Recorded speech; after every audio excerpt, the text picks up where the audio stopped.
Welcome to Wisking It All with your host, Angela Esposito, co-founder of Whisk.ai, a food and beverage intelligence platform.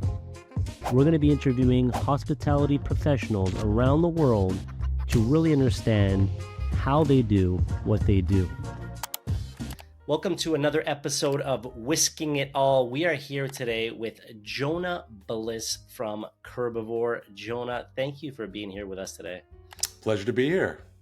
Yeah, I'm excited to learn about Curbivore. So, maybe a good place to start would be, can you share the story just behind founding Curbivore and the significance of the name? Yeah, everyone asks about the name. So, I'm a sucker for a good pun. It's maybe my best skill, but, kind of rolling back, my background's originally in kind of like the transportation mobility side of things. Been a startup guy, founded some companies that sort of doing different things to get people out of single occupancy cars, right? Whether it's car share or e-bikes, whatever it is, just, better than the status quo. And so, from that kind of background, when the pandemic hit, sort of just saw this like huge inflection point around the curb, right? And so that meant changes to how we move about, changes to how things moved about, whether that was food or e-commerce or kind of quick delivery. It's also obviously sort of changes to patterns of the cities. People weren't downtown anymore. And so it's also created this sort of tremendous inflection point on the curb, whether it was outdoor dining or, someone picking up or dropping off your DoorDash order, or just someone getting off of a scooter, getting out of an Uber, whatever it was. Just like a tremendous opportunity, but also a tremendous amount of confusion as it was all just kind of like a pandemic, figure it out, see what happens. Businesses were struggling, cities were struggling. And so, I had some friends that also kind of either knew restaurant tech or knew delivery tech. We all kind of just got together, did the first Curbivore purely as a online conference, 2020, the dark days of the pandemic. But then, once the world got back, to a healthier place where we could actually meet in person, decided to kind of take the conference to the real world, so to speak. And so we did a in-person Curbivore in 2022. That was a sort of a lot of fun, good success, interesting speakers. Did it again this past March, Curbivore 2023.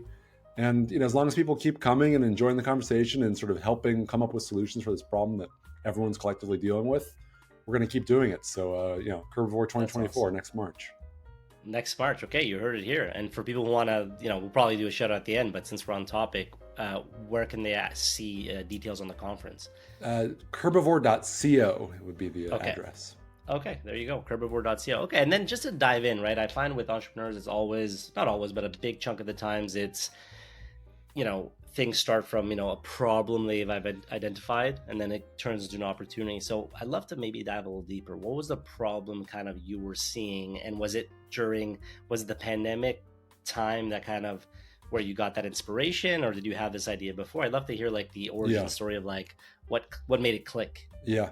I've always, I think both on a personal level and on a career level, I've always sort of cared about, the movement of goods and people, right? So, I think a lot of people on this podcast are maybe coming at it from like the food side about the restaurant, cuisine and culinary things. And I love a great meal. I'm a foodie, for lack of a less played out term, but to me, like the logistics of it all are the part that kind of keep me up at night thinking about that. So, I think I'd always been sort of pondering about, different questions in that space, right? But the pandemic just created such a tumultuous moment where every assumption was up for grabs again. And so that's what really spurred Curbivore in terms of like, what if we get the city people and the restaurant people and the small business people and the grocers all in the same room and come up with a better way that works for everyone? Because if you just are all competing for the same little slice of asphalt, everybody loses. That's interesting. Yeah, we actually had the CEO of Ritual on, and it was funny because he was talking about how, at least at the time when they started Ritual, it's for those who don't know, it's a pickup app. So, and he was saying like at that time, as far as he knows, they were like the first, I guess, pickup app that was kind of for the people kind of thing. Because before that, he gave credit to Starbucks, which they were the only company really taking pickup seriously, where you can go on the app, order ahead of time, or I guess maybe order ahead's a better word, but order ahead, pick up, that kind of thing. And it was a significant amount. They were reporting on it, on their kind of financials. And so it's interesting to see how that has evolved. And then what I've personally seen, and you've probably seen this too, is when COVID happened, obviously everyone started doing a ton of online ordering, and that's where, to your point, I saw a lot of, competing for that same slice, because the POS companies were like, hey, we now do this, you can use it. And then there was like e-commerce type companies offering online ordering, and there was online ordering standalones that were offering it. So Yeah. you kind of had this, just pool of different services, and it probably did get a bit confusing. So I'd love to hear from you, like, who are the types of people that, should attend Curbivore? So is it, in my brain, it's going like, order ahead apps, delivery apps, maybe, curbside pickup, but Yeah. what, maybe robotics, but I'd love to hear, like, who are some key types of, people that should or would attend? I think part of what makes the event so special is the breadth of the people there, right? You go to some conferences and it's fun. You see all your friends, but it's like, okay, I saw you at the last 6 trade shows, right? And so I think in that sense, you hit on who comes, but it's pretty broad. So yeah, we definitely have, people from, the third party delivery marketplaces, the Ubers, the DoorDashes, the Grubhubs of the world. We have, the Instacarts, but we also have like the suppliers, whether that's a small mom and pop restaurant or a 1,000 chain grocer. We have people from the Serves, the Cocos, the Starships, the delivery bots of the world. But then to me, I think, a missing part of the conversation often is like the policymakers, right? Like the people that are actually crafting the rules about whether it's a fee cap on delivery or, what you can do with the space out front of your restaurant. So we really pride ourselves on, DOTs, public health. One year we had the mayor of LA as a speaker. So really sort of getting, I think, the people that make the rules and can, with the kind of signature of a pen, either make or break your business in the conversations. They can actually see, oh, like now that you've showed me what a good outdoor dining setup looks like, I can understand that this is actually good for the neighborhood. Or, getting folks from the 3PDs and, they're both love and hate relationship with restaurants in the same room and letting them kind of hash things out. So I think by kind of broadening the pie, it just makes for a more fruitful conversation. It makes sense. And when you mentioned it, like, a thought that came up, I actually grew up in Montreal, and in Montreal we had, I always say it's an awesome city in the summer. Outside of summer, it's kind of hard, but in the summer, it's a really cool city, very student heavy, university heavy, and it's like European influence, good restaurant scene, bar scene. So there's a lot to do. We have F1, Jazz Fest, you name it. So cool. But one of the things that a lot of restaurants pride themselves on, or not pride themselves, but really make their year, because the summer months are busy with tourism, is outdoor patios, or terraces as they say there, but outdoor patios. And to your point, you made me think of it. It makes a ton of sense. You don't think of it, but these policymakers can make or break your business. When you can't get that license, or for whatever reason you're renewing it and they're not letting you, there's a lot of people, because especially in a place like Montreal, where summer's short, or take any city where, they have harsh winters and, hot summers, that patio season is a key part. So I'd love to maybe touch on that a little more. So like, what do you see like across North America, I would assume mainly in the States, like what do you guys see when it comes to policymakers? Like how deep does it go, and how hard is it to navigate these kind of, regulations? Yeah. I mean, so each subset's its own little world, right? So if we're talking about outdoor dining, that was, I think, where the most kind of change happened, right? Like most cities, sadly, were super strict pre-pandemic. Just sort of, couldn't imagine, like, how could you use this parking lot or the sidewalk for anything besides just movement? But so then, kind of born out of the emergency, right? There's all of a sudden this really liberalization of rules where it's just sort of like, all right, like, it's your space, figure it out, do what you want with it. And so, that kept a lot of great businesses running. They wouldn't have made it otherwise. And then, sort of naturally, as the emergency kind of drew down, different cities either tried to, regulate the new order or go back to the old order. And there's really this sort of bifurcation in terms of like, which of the worlds are we sticking with, right? And so, some cities, if you go walk around now, there's basically no more outdoor dining, which is a tragedy. Like I know in like Dallas, I think there's like some shocking statistic. There's only like 10 restaurants that use it at this point. Really? Other cities, they've sort of tried to tighten the rules up a little bit, and there was sort of a pushback from the community. So here in LA, for example, they tried to kind of not go back as far as it was, in 2019, but like definitely tighten the rules a little bit. And the community sort of, pushed back, and the city listened. Yeah. And so then they kind of recrafted the rules in a way that was, I think, a healthier balance. We definitely see a struggle in cold weather cities. So I know New York has sort of crafted some rules that are meant to be pretty open in the summer, but requires people to break them all down every winter. And so it's Yeah. gonna be a problem if you have to like set up a nice thing every year. Toronto, I think literally just this week, kind of rolled out new rules that were kind of keeping things pretty open for business. So it's really covered the spectrum, right? And it's I certainly like dining outdoors, so it's hard to imagine what the complaint is, but right. There's always a critic somewhere. Yeah, there's always someone that there's always a negative person for sure. And I'd love to hear kind of your story of the first event, right? So I'm always fascinated talking to entrepreneurs, founders, understanding like taking that risk, that leap of faith, trying to build something out of nothing. So the first event you had, right? Like obviously now you're gaining momentum, second year, third year, I think going on to fourth year, right? So there's that network effect. But how do you kind of go about organizing this year one? Year one, I'd love to hear how'd you go about hey, we're gonna launch this event. How are we gonna invite people? How are we gonna convince them to come? I'd love to just hear a bit about that. I mean, this sounds macabre, but in a way, the pandemic was helpful, right? So the first event was fully virtual, 2-day online event. Okay. And so I had some experience as a marketer, sort of putting on other events, and we all became Zoom experts for that year, right? Yeah. And so I think, between, kind of knowing enough of the nuts and bolts and having some experience and knowing other people kind of within the world of dining and delivery and gig work, that I could kind of just convince them of my crazy idea that they would sort of help out and, also invite their networks. So we did the first one purely as an act of, kind of passion. We didn't charge anyone for anything. And then it also just helped that everyone was at home bored too, right? You could invite the Prime Minister of Japan and he'd be like, oh, I'm not doing anything that day. I'll show up for a webinar.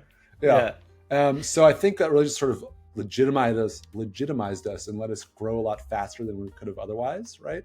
And even though we didn't make any money, we also didn't spend very much money. Paid for some webinar licenses, did some branding, yada yada yada. But it allowed us to create a brand that, once it was said and done, I would talk to people and be like, oh, I was really sorry that I missed Curbivore, last month, but I went a couple years ago and it was great. And it's I love that you can create a brand that people feel like has been around for decades, just by the power of good branding and picking the right topic and knowing just enough to sound smart.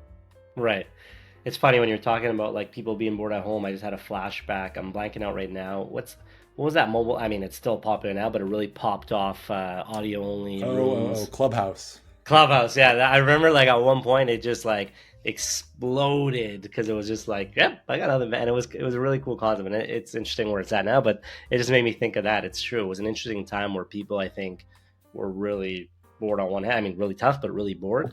But how do you find it's kind of switching now? Do you find people now still appreciate? I mean, virtual events, or do you see the shift people are ready, they're excited to be in person? How do you think about that?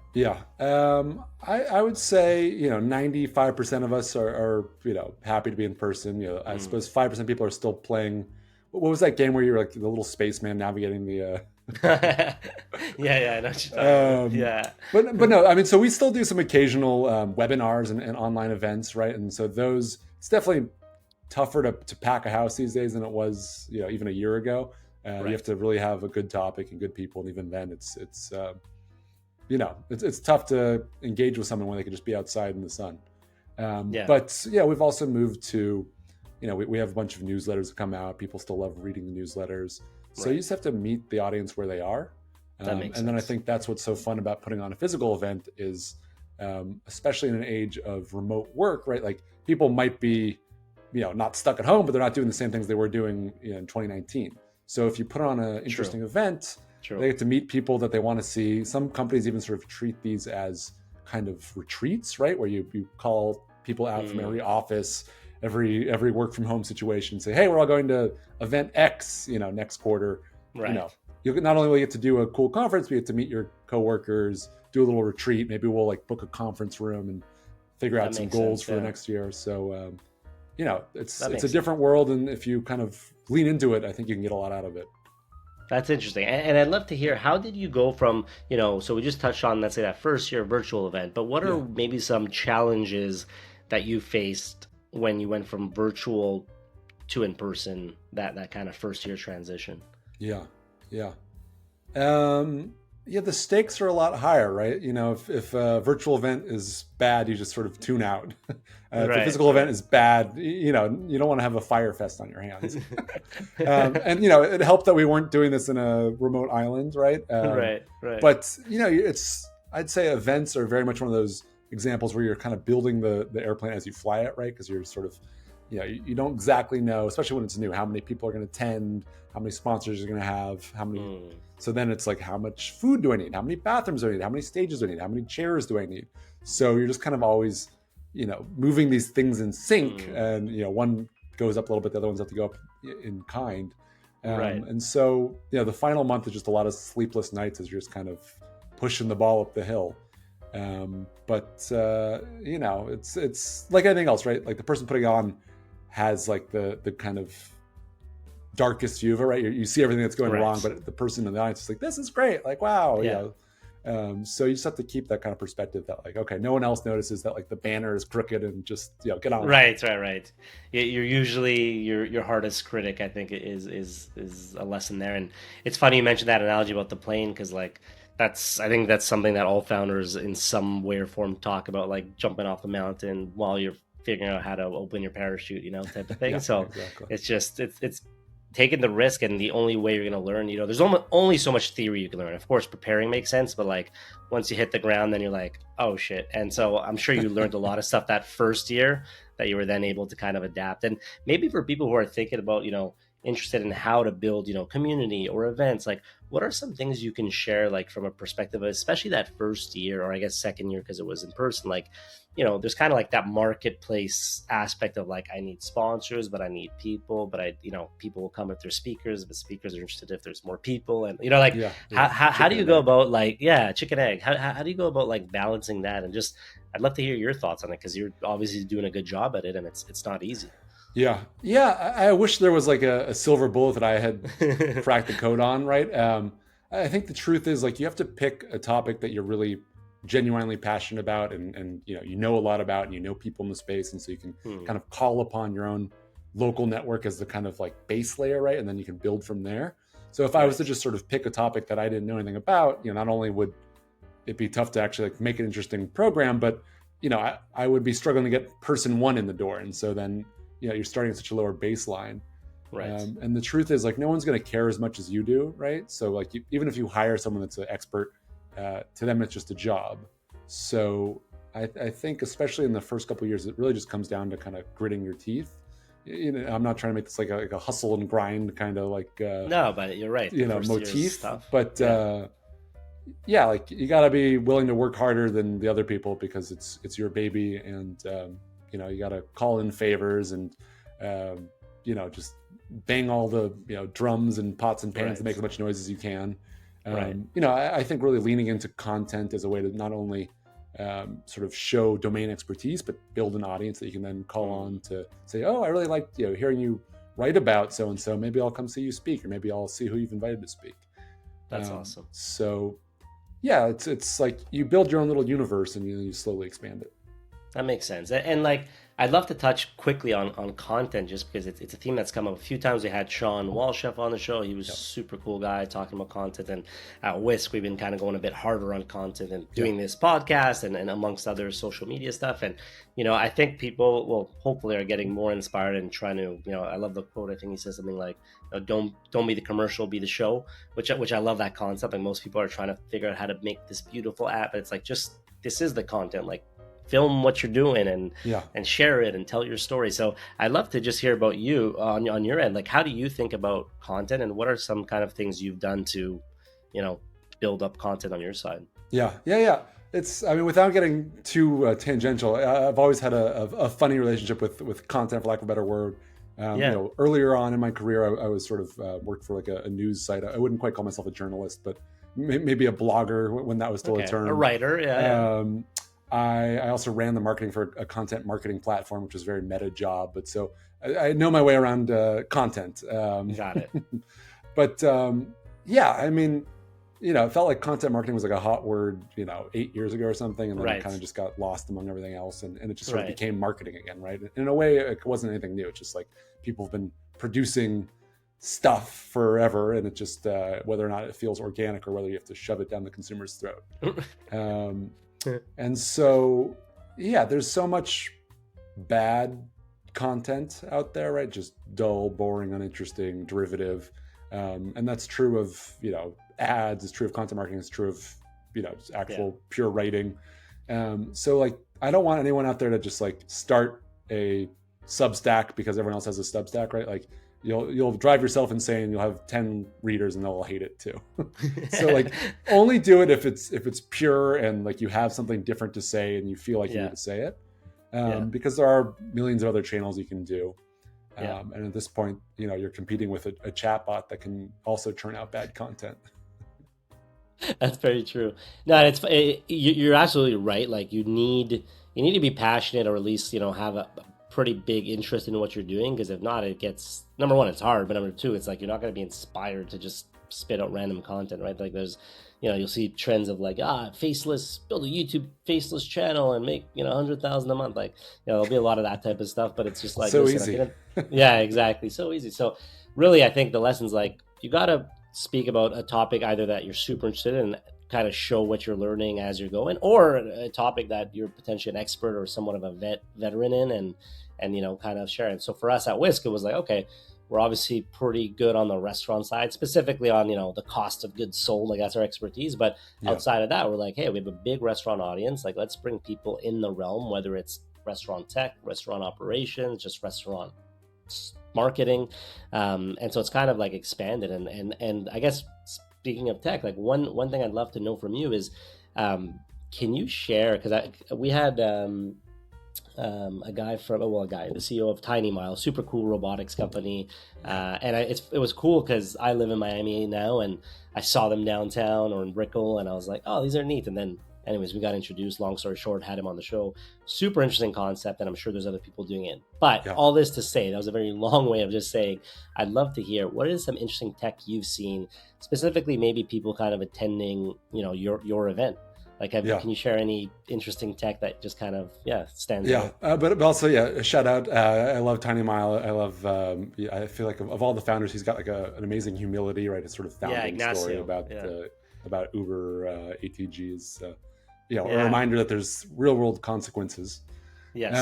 So I mean, I think we were kind of early on the the PDD, the self-driving robot trend, and so the first year we had some virtually, and then every year since we've had this cute little armada of different color robots kind of running around the grounds, which is fun, and they kind of interact with each other, and it's all friendly. The whole industry That's kind cool. of is in a grow the pie phase right now, so it's not like we're having a serve robot and a Coca robot bashing each other. Right. Although that would be good content, guys. Well, there was that show. What was that show? Robot Wars or something? Do you remember that? Battle Bots? Yeah. Let's just tape a buzzsaw to the starship. I mean, there's always really fun technology, right? Like, so this last March we had there was a robotic pizza truck where it's sort of all made automatically inside the truck. Oh wow, that was fun. We have kind of self-driving cars, both from the passenger, but also some of them are thinking about delivery. We just had this guy sort of, I remember him, I think he just bought a regular ticket, but he's just like, he had this kind of cool robotic arm that he had built that he was just carrying around. So, we attract the most lovable nerds. I love it. But I think, there's always this question about, who does technology serve, right? And I think it's true in any industry, but especially in food, we've seen a lot of startups come and go where they have like a great idea, and it's like, wow, like fascinating that you can do that, but like, do you need to? Like, does anyone want that? And so, whether it's the Zooms of the world, Zoom with the U, not with the two O's, but we've seen a lot of money get kind of poured down the drain, and then like, okay, you made a worse product, and it's like technically interesting. But I think we're also at this point seeing a lot of the big corporates get into it, right? So whether it's Sweet Green or Chipotle, really investing in automated make lines, I can kind of understand the business case there, right? There's a tight labor market. Yeah, If yeah, you're for doing sure. a delivery order, you don't need to see the person, mixing the grain and the lettuce together. So I think we'll see it become kind of more complementary, right? Where it's sort of humans working beside a machine that kind of makes things faster. Right. But beyond like the novelty factor, it's hard for me to imagine that we just need like 100% robotic restaurant now, where it's dozens of 6-axis arms moving around. Like that's fun to get people in the Right. door because they say, oh, it's like the Jetsons. But if the robot doesn't make the food better or way cheaper, you're not getting a repeat visit. Right. That makes sense. And it's funny because you see like I think a parallel I think right now happening in just the call it non-restaurant world where like everyone's like is AI going to take jobs or not take jobs, but it's like at least right now we'll see what happens in the future, but it's I think the best people are using it super complementary. They're like, okay, how can I could still write, but how can I write better? They're not just making it write everything, they're using it Yeah. to their advantage. So it's like trying to just leverage things you're doing but just either be more productive or unlock some creativity. And I think seeing the same thing in the restaurant space where it's like, okay, there's a labor shortage, how can we use it complementary, not just like wipe out any human aspect of Yeah. it, right? Yeah. Which is cool. I like. I mean, one, I like that. Yeah, the world. There's two worlds, right? There's the restaurant world and the non-restaurant world. There's the two Yeah. domains. But no, I think people need to step back and restaurants. They're a hospitality industry, right? Like people are going Yeah. there to interact with people, to have Yep. conversation, to sort of feel comfortable. And so that isn't to say that there's different degrees, right? Like a fine dining restaurant is different than a McDonald's. But at the same time, if we look at other domains, right, like look at supermarkets and how Amazon struggled to even make their kind of just walk out thing True. work at a large scale. So if Bezos and company are struggling, it's not necessarily the easiest thing. It's not just plug it in and go. Yeah, yeah. It's funny at grocery self checkouts. Do you know Sebastian Maniscalco, the comedian?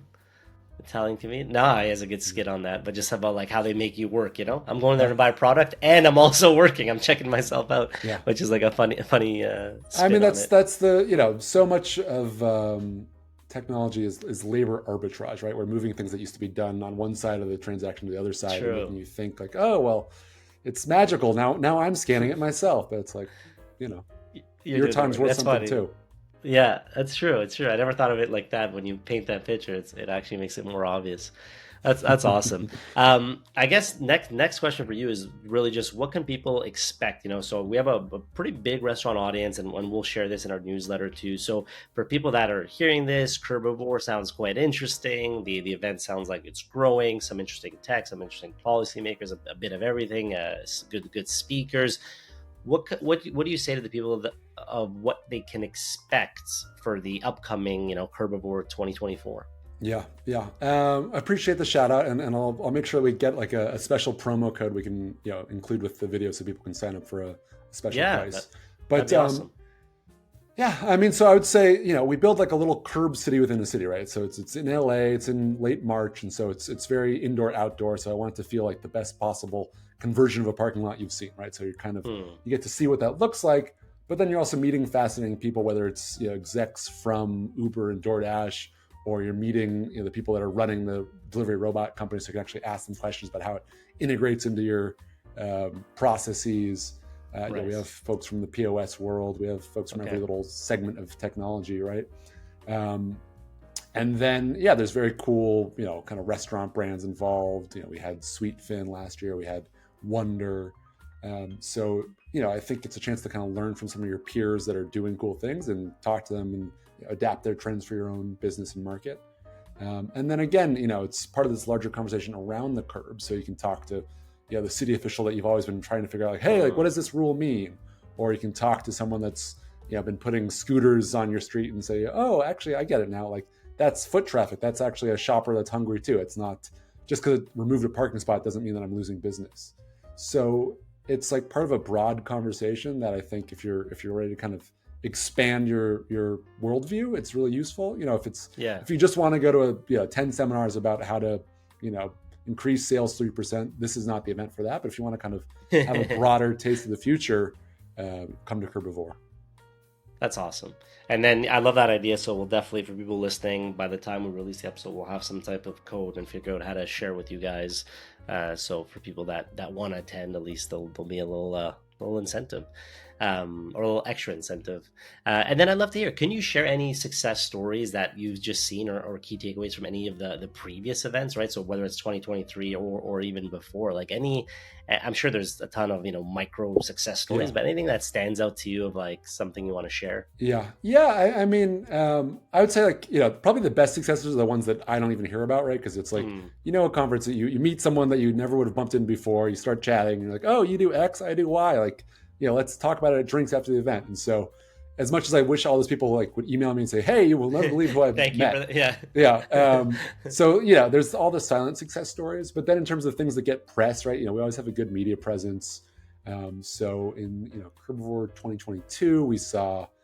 There was a kind of delivery robot company called Tortoise that they did a really interesting pivot to kind of mobile smart stores where the stores became, or the robots became almost vending machines on wheels, and they would service like a Oh, wow. line. So if you were like had a really popular restaurant and people were just waiting, 20 people deep, you could roll this thing out and they could buy drinks or pastries. So that was a fun launch. Wow. The machine kind of rolled down the aisle. And then this past March, we had execs from Uber on stage, and they made some big kind of product announcements. Oh, wow. And so, in a sense, like if you're Uber, you can put the announcement out, and it's going to get traction anywhere. But I think the fact that they decided to do it from our stage shows, for lack of a better word, that there's interesting people in the mix. There's interesting press in the mix. Yeah. There's deals to be done, and so Yeah. anyone else out there, if you got something cool that you're planning to launch in Q1, do it at Curbivore. There you go. And if people want to reach out to you, because I'm sure maybe they want to learn more about you, what's the best way, interested in attending or maybe sponsoring, maybe speaking? If they want to reach you, do they just go to the website and contact form, or what's the best way to kind of get in touch Yeah, with you or your either team? go to the website, curbivore.co. You can read the weekly Substack that we put out about tech trends, which is thecurbivore.com. Or email me directly, JONAHB, Jonah B at curbivore.co. Follow me on Twitter before Elon shuts it down. So there's lots of ways to find me. If you have something to say, I will listen. So I love it. I love it. Okay, awesome, man. And then, and any just to maybe end off, any advice you'd give to businesses right now when it comes to adapting to the changing landscape, I guess, of even just urban commerce, I guess. Yeah. I mean, I think small businesses in particular are like inherently conservative, and I mean that in like a lowercase c, non-political sense, but just like your margins are thin, your savings are low. This is like your passion project, make or break. And so when you see that the city's like putting in a bike lane on the street, you're naturally like you're reactive, right? You're like, oh no, like this change, like maybe things are better, but if they're worse, I'm finished, right?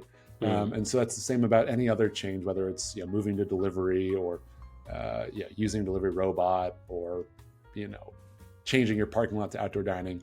And so I totally understand that defensiveness, right? It's scary, it's change, it could be dangerous, but Right. this has been happening for years, decades now, and the data all points to these being broadly positive changes. And so if you're willing to just kind of like get over that hump, right? Like maybe you have to do a little bit of work where you adapt something to this new audience, but it's going to make your life better. It's going to make your neighborhood better. It's going to make your business better.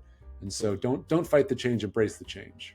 Awesome. And then where would you say you see, and I got to ask you this because you have a unique perspective, because you're being the founder of Curbivore and having access to all these different companies and speakers and et cetera, et cetera. Where do you see the future of, I guess, the restaurant / curb scene? Like where do you see that going in the next 3-5 years? Yeah. How much time do we have? Yeah. No, we got some time. I'd love to hear. And if you're right, it'll make a good short in a few years. So. yeah. Let's put some money on this and revisit in 2028. Yeah. No, I mean, I think we're living in a very bifurcated world, and it's only getting more so. And that's true about all sorts of things, right? But I think, in terms of restaurants, right, it's if you were running a downtown, lunch-oriented business, I don't know if that business is ever coming back the way it was, pre-pandemic, just because the foot traffic isn't there and it's not as consistent. And even if it is, like their own patterns have changed. Maybe they've like a new restaurant now, or they realize they can get delivery from somewhere not downtown. So I think, those kind of businesses and those sort of real estate owners and those sort of neighborhood councils and cities really need to think big about what you're doing with that space, and we need to repurpose that. And, can we make more, kind of outdoor gardens and patios, and just like make downtowns a place you want to be for all sorts of reasons, and not just hope that like the 9 to 5 lunch crowd comes back if you force them to. Right. And then, I think also, we saw sort of continued suburbanization in the country. And so a lot of people moved to the boonies. And so, we don't need to repeat the last 60 years of development patterns where it's just, sort of wide highways and no sidewalks and chain stores, right? I think there's an opportunity to really create a sense of place in a lot of these areas. And so that's, again, like a conversation between city planners and small businesses about like, how do we make new neighborhoods worth going to and worth walking around? And yes, even if it doesn't mean everything's going to have, transit and, perfect bike lanes everywhere, we can at least make them like places you want to be, and not just, copy and paste a McDonald's and a Burger King, from here to the highway. Right.